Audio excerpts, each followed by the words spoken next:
As we told you yesterday, it was World Refugee Day.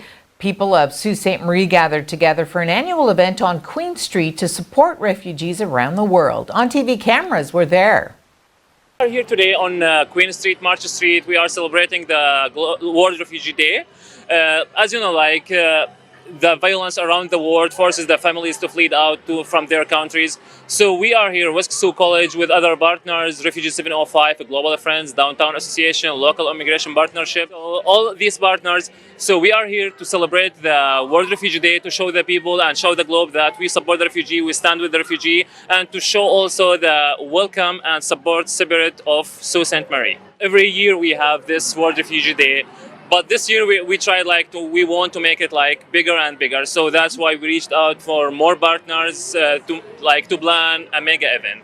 This mega event we will have, as you can see, we will have a DJ, live DJ, and also we will have so many activities for the kids. We brought all the newcomers, it's an open event for the families and for the kids. So we are trying to gather all the newcomers, all the domestic, all the international students, brought them together and to be in one place to celebrate our diversity, to celebrate the World Refugee Day.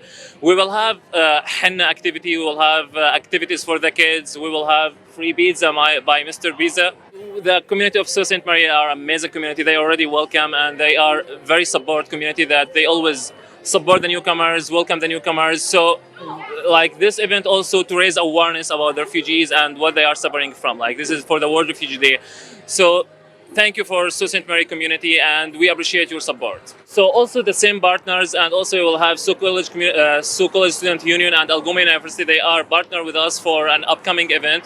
It will be on June 27th at Sault College Common Lake. It's marked the National Canadian Multiculturalism Day. So we will also have a big event there in the Sault College. We will have a live performances by many different cultures in Sault Ste. Marie, and also we will serve a free food. Also, the local business and local restaurants, they have donate with that food, which is great. So all welcome. It will be also a family-friendly and kid-friendly event. All are welcome. We will have also activities for the kids beside the live performances. The refugees, they didn't choose that to flee out of their countries. It's violence. It's the human rights. Everyone has the right to live in peace and safe. So we are just to stand with refugees and tell everyone that we are with the refugees, and telling the refugee themselves that you are welcome and we are stand with you. I fully respect the conversations and discussions going on in their ratification process. President Donald Trump and Canadian Prime Minister Justin Trudeau sought to demonstrate a united front yesterday in the uphill effort to get a replacement for the North American Free Trade Agreement over the finish line.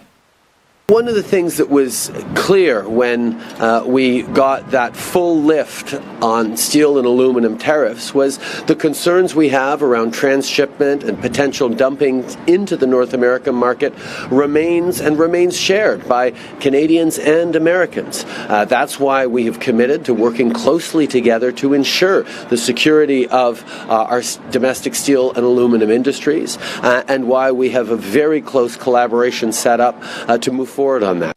Also, Prime Minister Justin Trudeau commented for the first time on Quebec's new law prohibiting public servants from wearing religious symbols while in Washington.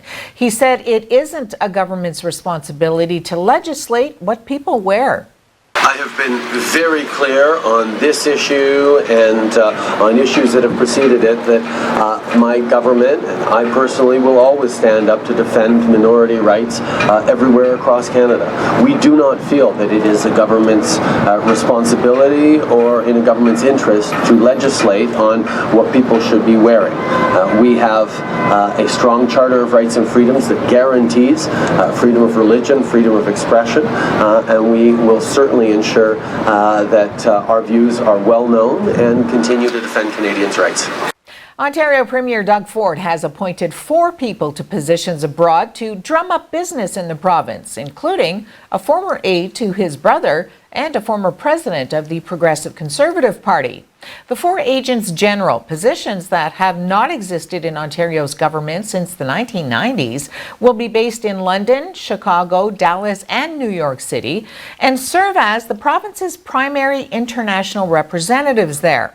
They'll be paid between $165,000 and $185,000. Ford said the positions will help increase investments and jobs in Ontario. The government said it may appoint up to 4 more agents general. Elections Canada has scrapped plans to use social media influencers to persuade young Canadians to register to vote in this fall's federal election.